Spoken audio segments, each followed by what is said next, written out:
माननीय प्रधानमंत्री जी, भारत सरकार, नई दिल्ली। विषय कॉमर्शियल लाइसेंस डायरेक्ट बेनिफिट के विषय पर सुझाव और आवेदन प्रस्तुत करना चाहता हूं, जो कि आज 5 नवंबर 2024 को भेज दिया गया है। माननीय महोदय जी, ऑल ड्राइवर कल्याण संघ भारत आपको बताना चाहता है कि जब किसी प्राइवेट ड्राइवर की सड़क दुर्घटना में मृत्यु हो जाती है तो उसके परिवार में जो लोग पीछे रह जाते हैं वह एक तो पहले से ही आर्थिक तंगी, आर्थिक स्थिति में जीवन यापन मुश्किल से कर रहे होते हैं। फिर जब ऐसी स्थिति होती है तो जीवन यापन करना और भी मुश्किल हो जाता है। ड्राइवर की दुर्घटना में मौत के बाद जो सदस्य पीछे रह जाते हैं, बच जाते हैं, जैसे माँ, बाप, पत्नी, बेटे, बेटियाँ, भाई, बच्चे आदि रह जाते हैं, जिनका जीवन बेसहारा हो जाता है। उन्हें सहारा देने वाला कोई भी नहीं रह जाता। परंतु जब गाड़ी का इंश्योरेंस हुआ होता है तो ड्राइवर का भी इंश्योरेंस साथ में ही होता है। बड़ी दुख की बात है, इंश्योरेंस कंपनियां गाड़ी ओनर इतनी आसानी से ड्राइवर को क्लेम नहीं देती है, जिसका लाभ उसके पीछे बचे हुए सदस्यों को आसानी से नहीं मिल पाता। उन्हें पहले पुलिस के पास जाना पड़ता है FIR करवाने के लिए, फिर कोर्ट कचहरी में केस जाता है, परंतु लाभ कोई नहीं मिलने के सालों साल महीनों चलता रहता है। हमारे भारत में 100 में से 10% लोग पुलिस और कोर्ट कचहरी में जाने की हिम्मत करते हैं। बाकी 90% लोग पुलिस और कोर्ट कचहरी में जाने और धक्के खाने से डरते हैं, क्योंकि एक तो केस सालों साल ऐसे ही चलते रहते हैं, कोई लाभ तो होता ही नहीं। मानो कि ऐसा लगता है, ऐसा महसूस होता है कि इस देश में ड्राइवर बनना किसी गुनाहगार और अपराधी से कम नहीं। दूसरा, एक गरीब आम व्यक्ति जिसका जीवन पहले से ही न जाने कितनी समस्याओं से आर्थिक तंगी में चल रहा होता है, जूझ रहा होता है। जब ऐसी स्थिति हो जाती है तो उसे ड्राइवर की मृत्यु के बाद उसका परिवार भी सहारा बेसहारा हो जाता है।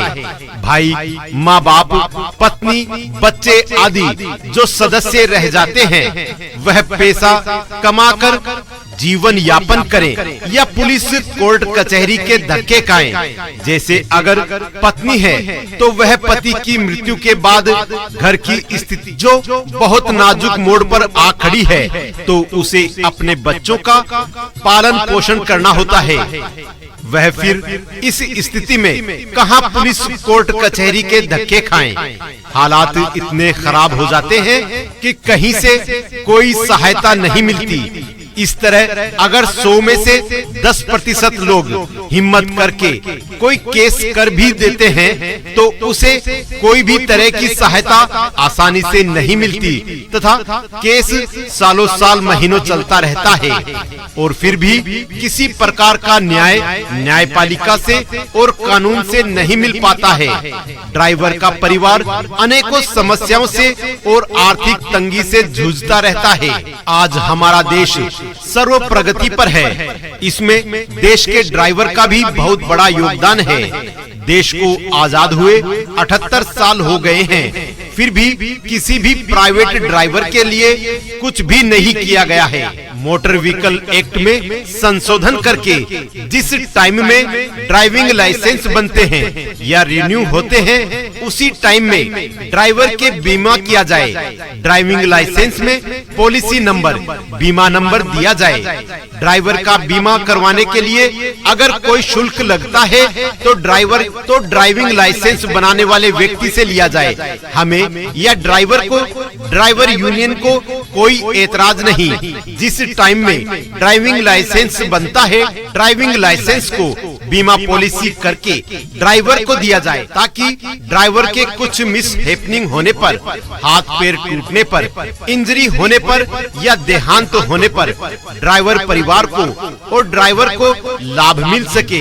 मेरा अनुरोध है कि भारत के सभी प्राइवेट ड्राइवरों की तनख्वाह को एक निश्चित निर्धारित रूप दिया जाए और सभी कॉमर्शियल लाइसेंस को किसी भी तरह की प्रधानमंत्री बीमा योजना के साथ जोड़ा जाए, जैसे उदाहरण के तौर पर एक 12 रुपए वाली और दूसरी 330 रुपए वाली योजना है, ऐसे ही अगर किसी भी तरह की प्रधानमंत्री बीमा योजना चल रही है या चलेगी के साथ जोड़ा जाए। महोदय, इस योजना पॉलिसी से जो लोग डुप्लीकेट लाइसेंस पर या बिना ड्राइविंग लाइसेंस के वाहन चलाते थे, उस पर भी रोक लगेगी। इस योजना पॉलिसी से करप्शन में गिरावट आएगी। इस योजना से हजारों करोड़ों ड्राइवर परिवारों को लाभ पहुंचेगा।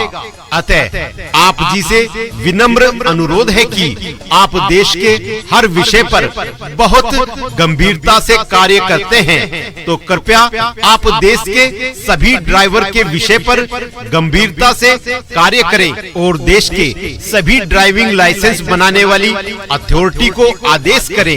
हमारे ड्राइवर समाज पर हो रहे इस शोषण, अत्याचार और उनकी समस्याओं पर शीघ्रता से कार्य करते हुए देश के ड्राइवर को इंसाफ दिलाएं। मैं आशा और उम्मीद करता हूं कि हम